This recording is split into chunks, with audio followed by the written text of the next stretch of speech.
Yanira Gómez Muñoz. Yanira, buenos días, gracias por su conexión. Una vez más, le pregunto qué informaciones tiene de lo que está ocurriendo en Al-Shifa.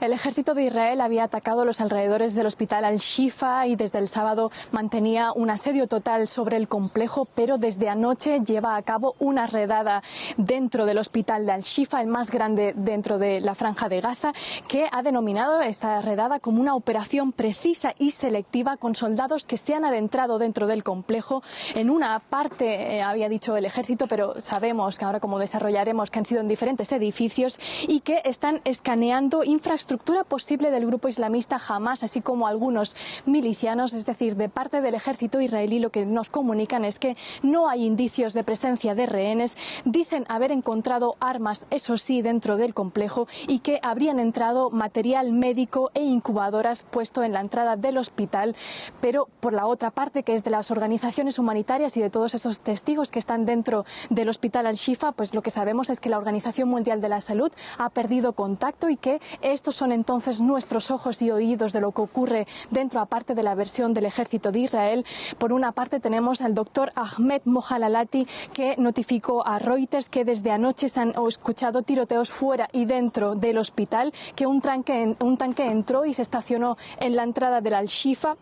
mientras que el personal está escondido sin acercarse a las ventanas por seguridad. Y así también lo dijo una fuente anónima a la agencia Reuters, que dice que los soldados entraron en sótanos y edificios del complejo. Es decir, las palabras del doctor Ahmed Mohalalati, la situación que describió a la cadena qatarí Al Jazeera es de momento de aterrador para los pacientes, para los refugiados, para esos 36 bebés prematuros que se encuentran en Al-Shifa, mientras que todo esto lo añaden, ¿no? En esta descripción añaden, un periodista palestino le comunicó a otro dentro del enclave, que trabaja para la BBC, que los soldados habían estado yendo habitación por habitación, edificio por edificio, interrogando a personal y a pacientes. Tienen un control total, describen, del hospital Al-Shifa, mientras que por otra parte ONGs palestinas y también otros medios y también un médico del interior, Omar Sakut, describió que algunos soldados habían tomado a algunos pacientes y refugiados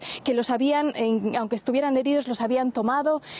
incluso les habían quitado sus ropas y que se los habrían llevado a un lugar desconocido. En esencia, la situación en el hospital Al-Shifa es de caos, de solo sostenernos, ¿no?, con estas descripciones de testigos y ONGs, que por la parte de la ONU, el jefe humanitario de la agencia humanitaria, Martin Griffiths, criticó estas redadas en el hospital porque los hospitales no son campos de batalla. Yanira, y por otro lado, respecto a lo que nos estaba comentando de que el ejército israelí, ¿no?, dice que ha dejado incubadoras enfrente del hospital, me pregunto cómo van a funcionar estas incubadoras, teniendo en cuenta que hoy ha entrado ya combustible al enclave, pero sería para los camiones de la ONU, no para los hospitales.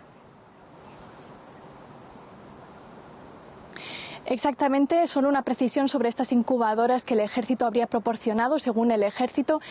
funcionan con baterías, es decir, con otro mecanismo que no haría falta el combustible o la electricidad en el caso del hospital Al-Shifa. Pero si bien, obviamente, como decimos, por primera vez el ejército israelí ha permitido esta entrada dentro de la franja de Gaza, ¿no?, esta primera entrada desde el 7 de octubre por el paso de Rafah, es decir, por Egipto, como ha descrito el director de UNRWA, Tom White. Ha entrado 23.027 litros de gasolina, que esto es inédito, como decimos, pero con un uso restringido para poder transportar esa ayuda humanitaria y no dedicarla a hospitales o bombear agua, que es lo que también está haciendo falta, porque, por ejemplo, el director de UNRWA describía que han dejado de funcionar 10 pozos de agua de la ciudad de Rafah, así como la planta desalinizadora de la parte de Han Yunis, esto en el sur, mientras que esta entrada de combustible solo representa el 9% de las necesidades básicas diarias que necesita la franja, que realmente estamos hablando de una necesidad de 160.000 litros de combustible diarios. A esta entrada se suma también la entrada de 15 trabajadores palestinos internacionales de Médicos Sin Fronteras, mientras que también tenemos que decir que, aunque ha entrado esta ayuda, pues a las ONGs como Naciones Unidas o UNRWA en específico se les dificulta entregar esta ayuda humanitaria. Ayer, por ejemplo, entraron 91 camiones de ayuda, pero no pudieron distribuirse en su mayoría debido a esta falta de combustible, que a su vez nos está dificultando conocer cada día qué ocurre dentro de la Franja de Gaza. Las dos principales empresas de telecomunicaciones, Paltel y Yagual, advierten de un apagón total en las próximas horas debido de nuevo a esta falta de combustible. Nira, pues muchísimas gracias, muchas gracias por ayudarnos a entender toda esta información tan restringida